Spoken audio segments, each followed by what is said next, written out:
So I can only invite you to sit back, to relax, but please don't feel too comfortable, because hopefully I'm going to shock you as we are going along. And the first statement, I'm like a good politician, is that yes, workshops are good. And indeed, CDs and books are good tools too. But the two speakers before me embodied a very important value. And this is the value I would like to extend on.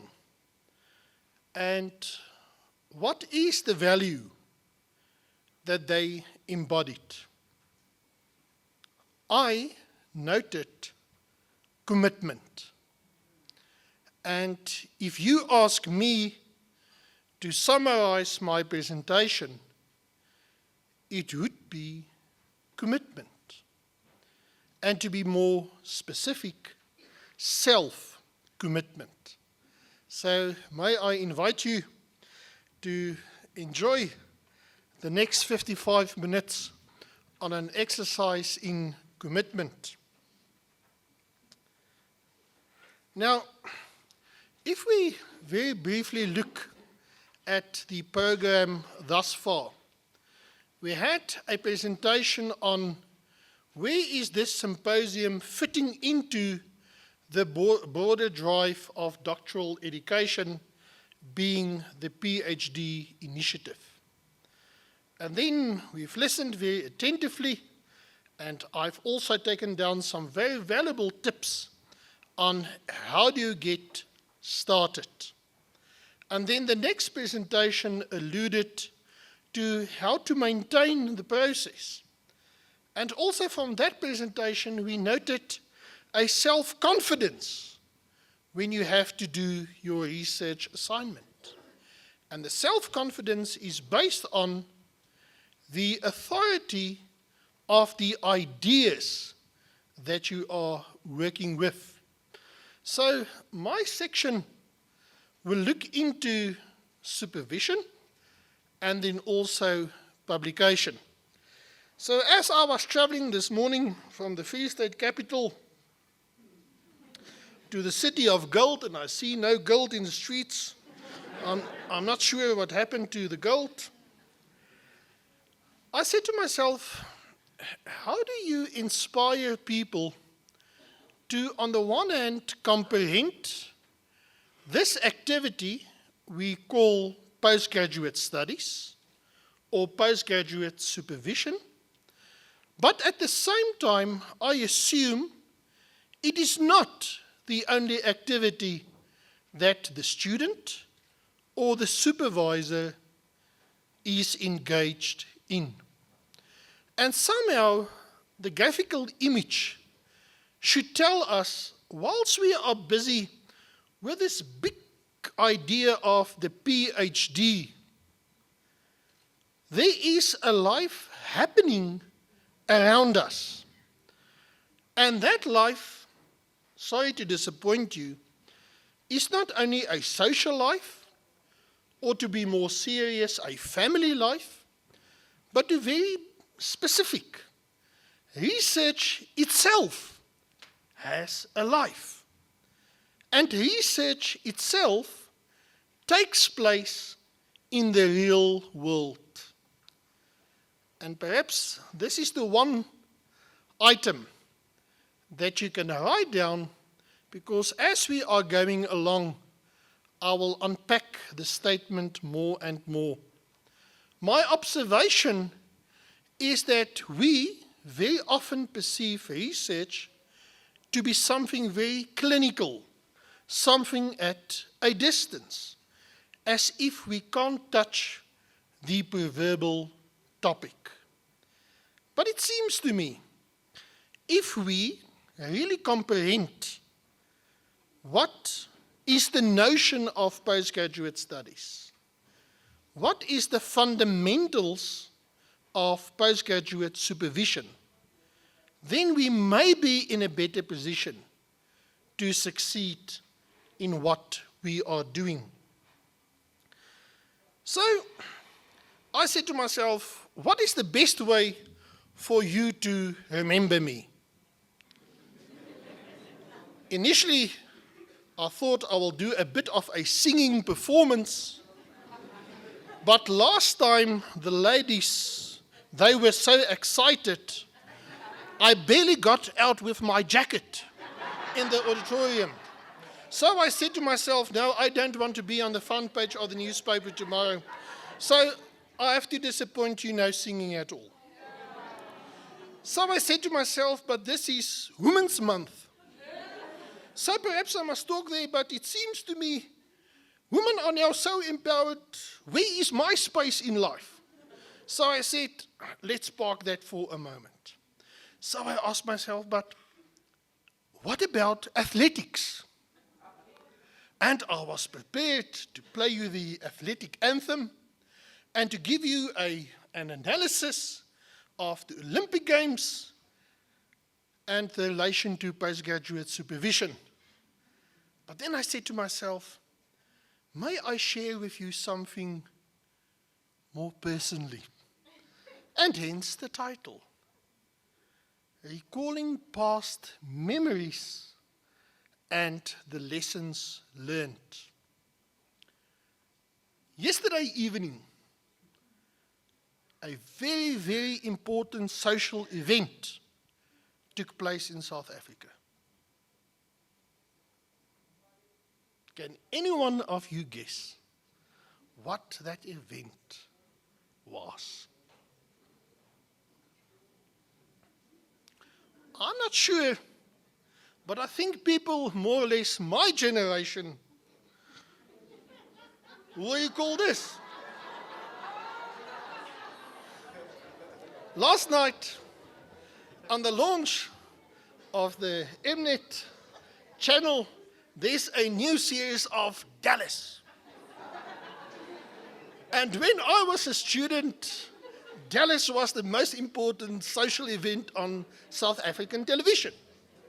And it had a severe impact on the economy as well, because people never went out on a Tuesday evening. You couldn't dare going out because then you're going to miss the lesson that JR wants to teach you that particular week. So last night, I stayed home. Last night, I did not prepare because I was with my mentor. And my mentor phrased a very important line, and I'm going to paraphrase. He made reference to a deal that he is engaged in, and once again, he outsmarted his brother. There's a very important academic lesson to be learned. And what is that lesson? Keep people interested in what you are doing. Have the ability to be relevant. The speaker before me alluded to the very important art of creativity. And this is something we so often overlook. We do fantastic work, but sad to say, with no relevance at all. Very important work, but it may not involve a number of people to grow a critical mass in that area. So the lesson I've learned from this man, apart from the self-confidence, I think the ethos of the series is simply to say, keep people interested in what you are doing. Now, having shared with you my recycled memories, I think this is the way I would like to embark on for the rest of the lecture. But I think if we have to vote on this style, you will say no, no go. And I'm a man of democracy, and I, of course, can look in your minds, so I will rather change to another approach. As I was flying here this morning, I did a bit of self-reflection on where am I with my own doctoral study. Surprise, surprise. The doctoral study is to a certain extent, as said, never completed, because it forms the basis of the next phase in your research life, and the next phase, and the next phase. So somehow I think it's quite important for all supervisors, but also for all students to reflect, where are they?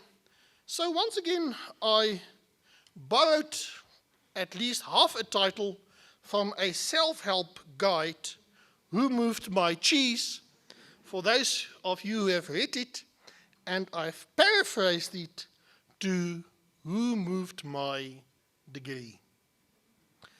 And I'm not going to bore you with much details, but simply to say, if I have to reflect 30 years of academic life, I experience that many paradigm shifts in my own mind took place. And this is a value that we do not always appreciate when we supervise our students. And this is not only out of courtesy for our American guest, but Glaser, a very well-known psychologist in the US, once remarked, he is so unhappy with the idea that we look simply at who is the student at the beginning of the process, instead of what is happening with the student along the process. And dear supervisors, dear students, the final assessment, also known as the so-called summative assessment, can't be the only tool to measure the success of our students. I'm quite happy to say in public, for me, when I assess, I look back and I recall 3-4 years ago, this was the student. And where are the students today? Knowledge for the sake of knowledge was unimportant. What do you do? And at this stage in my life, I'm looking for academic identity. So what I'm trying to share with you, the postgraduate process is what it says, a process. It is something alive, it is dynamic, and we should allow room for this. Now, based on that, I tried to do a closer look. So for that, I need 2 pairs of glasses, as you should see there from the back. And I observed over many years 4 valuable tools. Let me just mention them, and I will unpack as we proceed. The first one is, for supervisors, the PhD is not enough to guide a student. The PhD is about scientific-based knowledge in maths or physics or education. But to supervise a student has become a discipline in own right.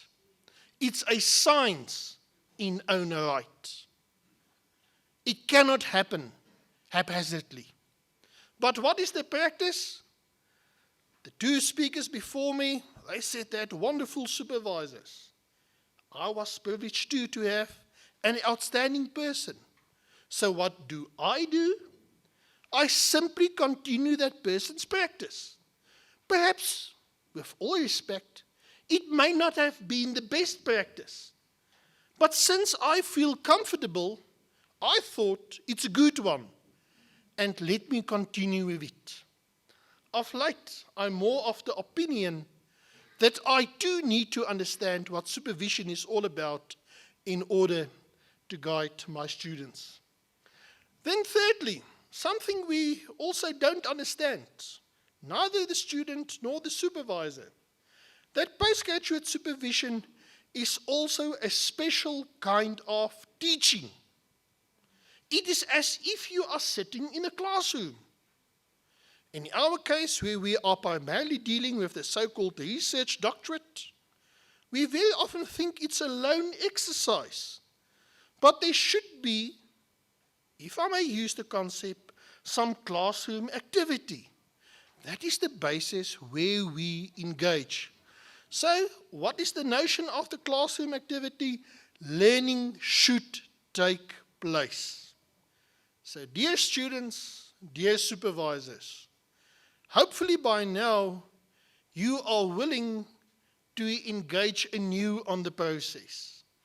Hopefully I've tried, I'm not done yet, sorry.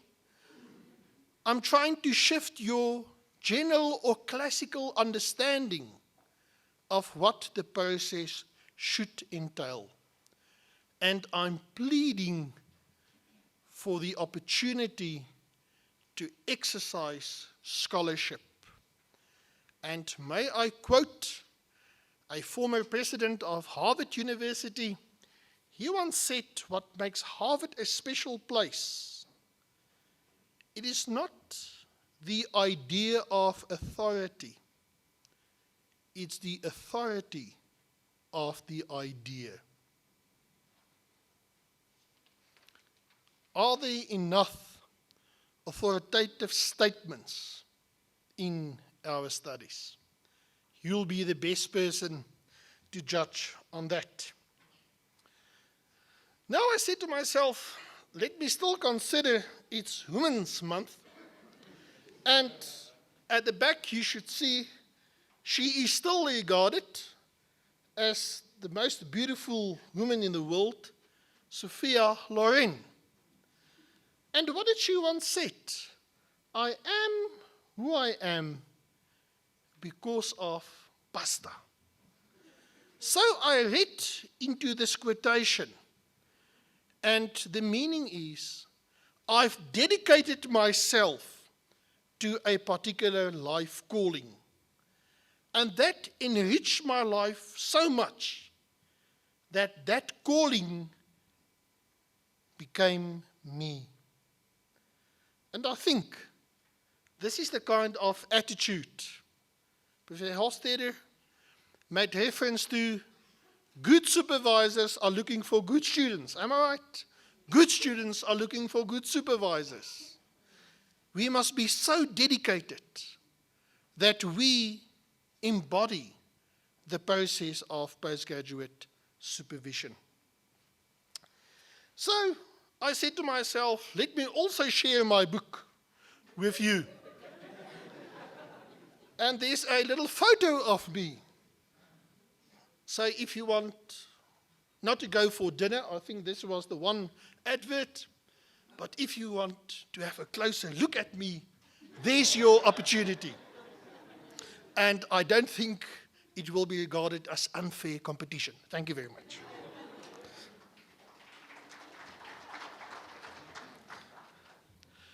So at this point I realize I should have started with this slide.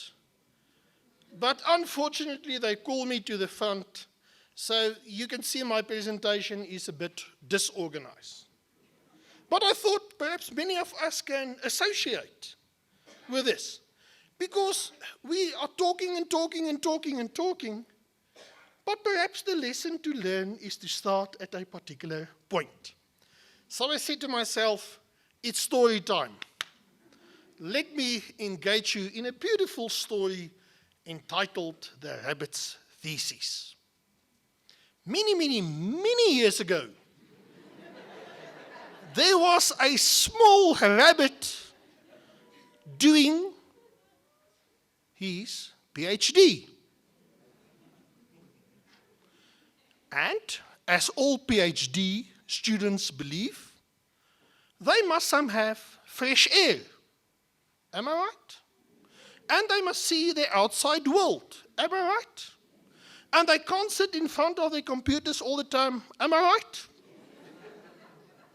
Wonderful. So, he went then one day out to walk in the park. And as he was walking, a lion saw him. And the lion says, "Rabbit, come here." The rabbit said, "Yes, Super." "Oh, no, it's a lion." "Yes, lion, what can I do?" He said, "I would like to have you for tea time." Bah! The rabbit said, "No, sir, that's not possible." "Why not?" the lion roared. He said, "Because, sir, I'm a PhD student. And what will happen to the world if I don't complete my studies, sir?" "Wow," the lion said. "I'm hungry, and that's far more important than saving the world." "Wow," the lion said. "No, please, sir, think of the green environment. Think of the downmelt of the economy. My thesis will save the world." But the lion felt pity for the rabbit. So he said, "Rabbit, come and show me what a PhD project is all about. And if you can convince me, you won't become my tea time snack." So they were walking back to the rabbit's cage. And as they enter, what did the lion note? Boxes and boxes of empty pizzas, spilled coffee, books all over the show, clothes without hangers, a computer, and in the corner, what did he observe? Many, many lion bones. And next to the many, many lion bones, another lion. So, what is the moral of the story? It all depends who your supervisor are. You can work it out yourself. So, based on that inspiration of having a supervisor in disguise, I drafted this book. And now I'm back at the real stuff. So, Dr. Prof, thank you so much for allowing me that brief introduction. I assume now, to save some time, I won't allow you to ask any questions, because then we are rude to NRF for absorbing their time, and we don't want to be. Am I right? You all in agreement with me? You still want me to continue? Well, on popular demand, I will. So, when we think postgraduate supervision, who are the three parties, if you like, in the study? So can you see, we are so busy with the scientific part of our study that we do not always look at the broader context. The first speaker this morning quoted the CSIR, very important observation. We need to make a joint contribution to the health and the wealth of the country.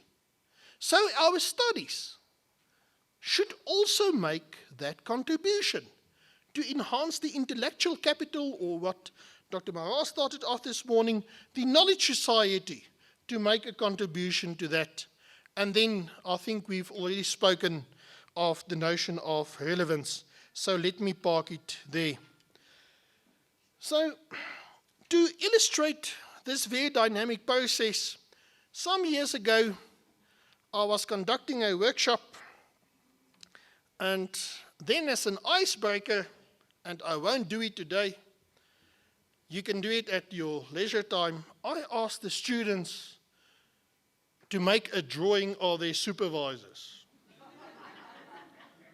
And after handing out the clean sheet of paper and pencils, I said to myself, ooh, I wonder if I will still have on Monday a job.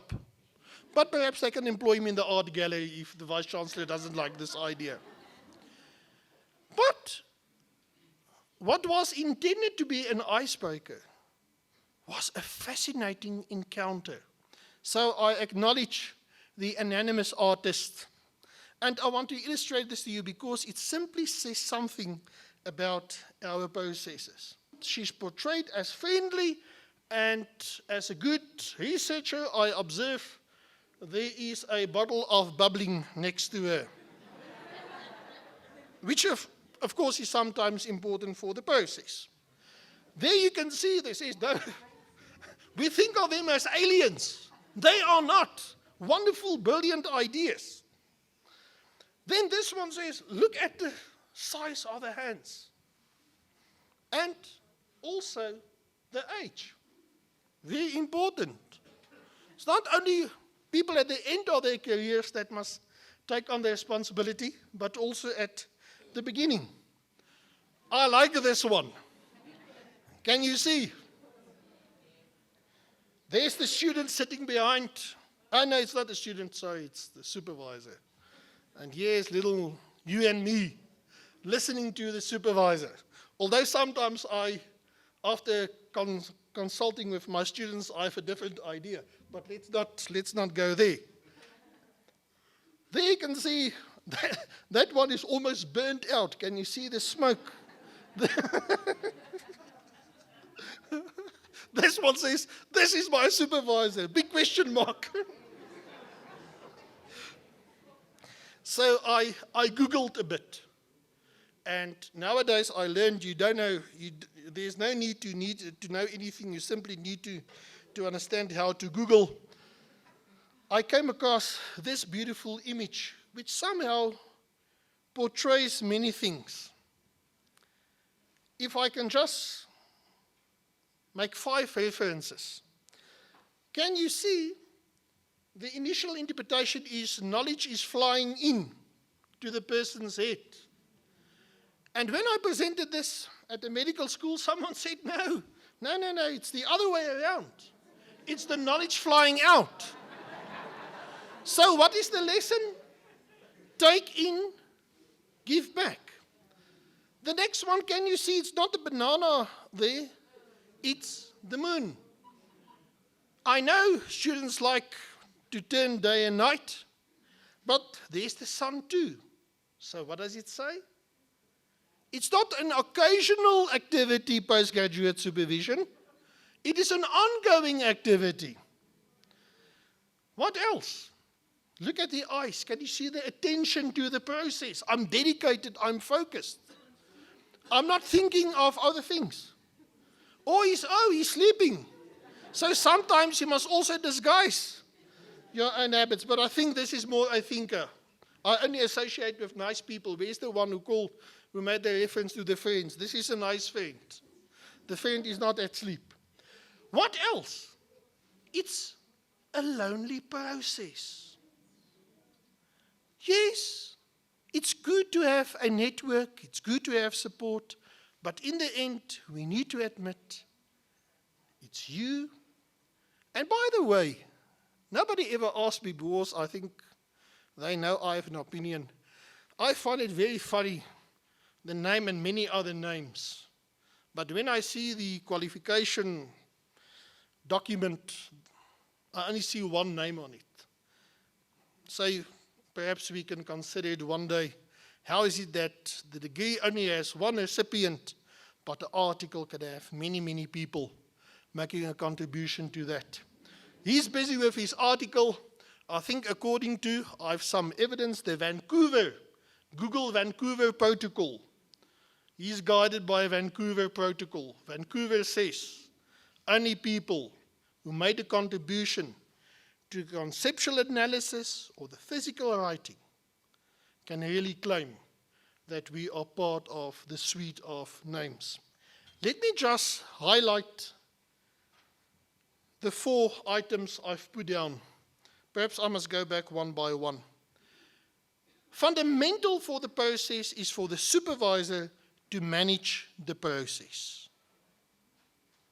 Very important. There must be timelines, there must be commitments, and you need to stick to a commitment. My favorite one is to ask the student, please come and give me the schedule you prefer. and I will stick to that schedule. But what is the condition? It's your schedule, so you have to commit to it too.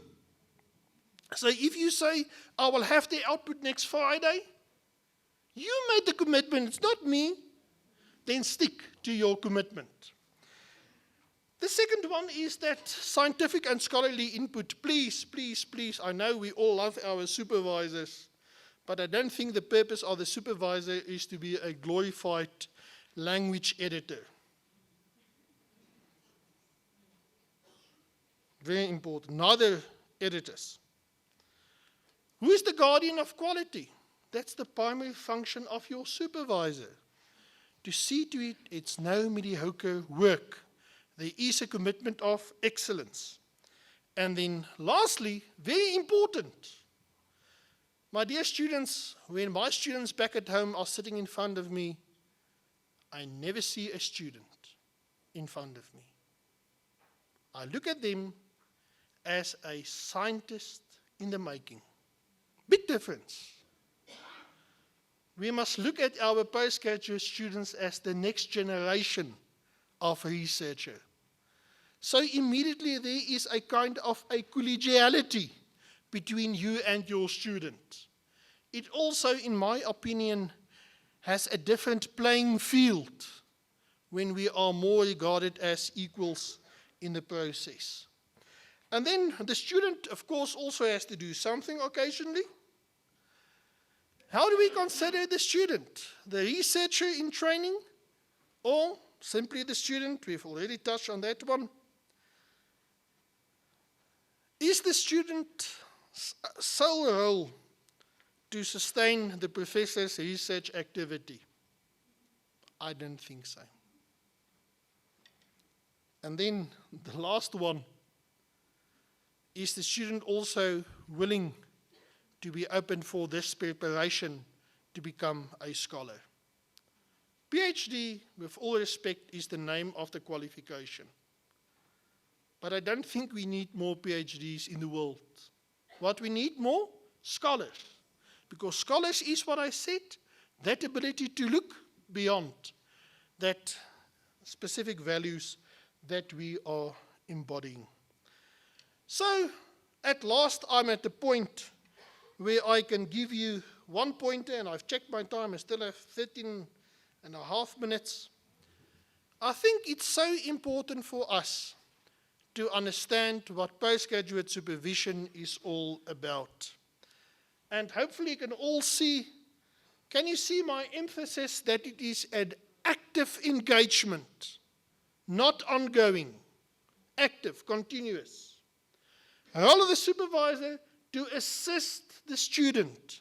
To do what? To identify the line of inquiry, not to do it for the student. To delineate the scope of the project. And also to provide guidance that will assist the student to disseminate results. And hopefully this long talk and many references, you will take away this one pointer. There's a role for the supervisor, there's a role for the student. There's a specific focus to disseminate your results, to share it with a broader community. And all those various juxtapositions that we made reference to. But what is so important is not for the student to take over the supervisor's role, neither for the supervisor to take over the student's role. So I think we've really played that down enough. Then, at this point in time, I realized I still need to do a presentation.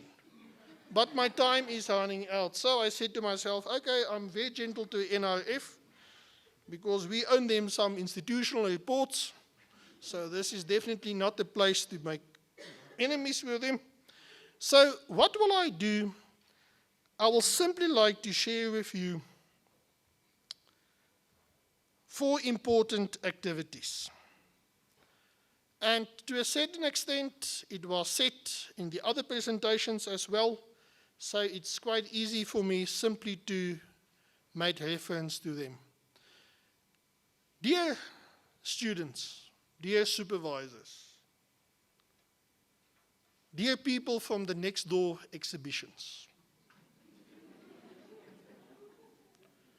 I'm a humble supervisor that still need to work. I have one plea. Please help me. Please always be a problem. Then there must be some evidence how we solve the problem. That is the creative part. But the last one I simply refer to as the problem, the evidence, and the design is what new in the system can we produce to take the knowledge basis forward in what we are doing. And this would be then the second pointer I'm leaving you with. Are we asking enough all the time? How are we advancing our current knowledge basis? Remember we said in the beginning, research is a very lively activity. It needs to grow. There is life in research. But how will research grow if we don't add new knowledge to it? Then we are simply in a process of recycling what is already known.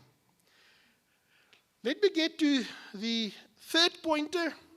I thought let's also applaud all our Olympic stars.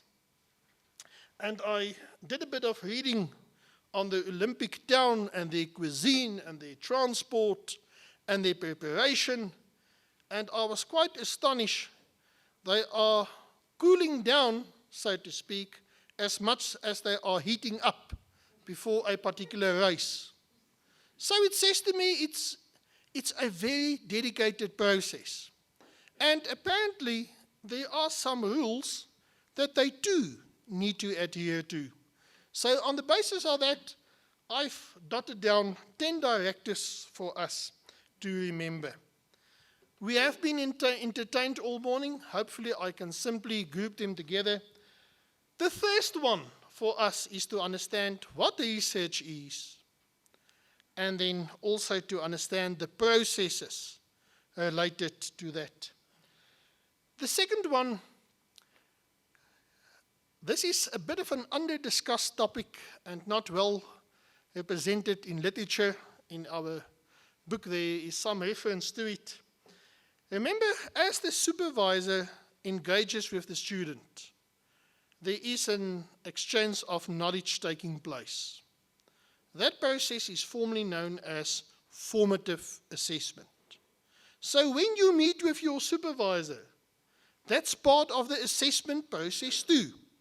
And in the end, that is called summative assessment. And I don't think we always comprehend well enough the purpose of the formative assessment. We may not comprehend enough the intentions of the summative assessment. And I thought, let me make reference to the Higher Education Qualifications Framework. You will find it under the CHE's website. And please read it. It will make very interesting stuff for you also to understand what your own study is all about. The third one, remember the degree that you are studying for. The Latin means Philosophiae Doctor. If we translate it, it literally means you are a doctor of thinking. Have you ever considered yourself that you enrolled for the process to become a doctor of thinking? This is what the PhD is all about. And you'll recall my plea to add some scholarship perspectives to it. Then, please, let's never forget curiosity. Curiosity is to go beyond. And curiosity is not only search into the unknown, but also the way in which we present our dissertations. I think the classical way may not be the best way in future to present our results. It's also part of your creativity to invent new ways of reporting your research. Then we made some reference to Project management this morning, very important to instill the practice of project management. You need to have resources. And in our discussion, someone said, we must write our texts in such a way, so the text could be your article or your master's or your doctorate. We must present it in such a way that my text become literature itself. Meaning, when other people are working on a similar topic, they must say, if I haven't read Dr. Molefi's study, then there's a gap in my own knowledge. So in the library, people must ask for your study. They must look for your papers, because that will give evidence that you've grown the knowledge system, that you've made additions to the knowledge basis. Then, of course, it's not only about building the intellect, there are also transferable skills, quite important. I think we've already alluded to them this morning. Let me highlight just one of them again. It serves no point if you have the best thesis, but it's all by itself in a library. Because unfortunately, a thesis will never become a bestseller. The thesis itself, it is what follows from in a more digested manner. And this is something we all need to aspire to. And where's the best place for novice people to start? It's at a conference. Because you can share your ideas, you can get feedback, you can revise. And this is also the commitment we must make towards our profession, also to speak then in public. Then some role play. May I advise you to visit your supervisor, not Friday afternoon 4:07, but to make an appointment with him tomorrow, him or her tomorrow morning, and then you discuss. Do we have the same expectation?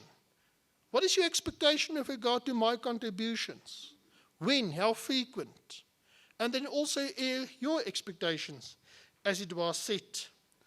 And then, dear colleagues, quality, quality, quality. Quality, quality, quality. Quality, quality, quality. If we want to be competitive, not only with the next door university, but with the universities in our continent and in the world, it must be of high quality. And then hopefully our NRF will also have a bigger event. They did host last year an event on research ethics and integrity. Hopefully next year they will have a symposium on research ethics and integrity. And colleagues, it's not only about plagiarism. It's not about falsification or fabrication of information. That is a very limited understanding. Research ethics, not only for the medical subjects, where you do research on human subjects. All disciplines should be subjected to sound ethical principles. Ladies and gentlemen, thank you so much for being a wonderful, attentive audience. Thank you very much for participating with me, at least by the way in which you laughed at some of the comments, the way in which you have taken down some of them. Hopefully, you are going away with three important ideas. The one, for us to understand what is postgraduate supervision all about, the role of the supervisor and the student. Secondly, for us to have a bit more of engaged discussions on what research is all about. And then thirdly, quite important, I've guided you in 10 directions. The list is definitely not exhausted. May I ask all supervisors to join me in inviting our students to stand on our backs. May I dare our postgraduate students to be brave and bold enough to look further into the distance than it's possible for us to do. Your attention is much appreciated.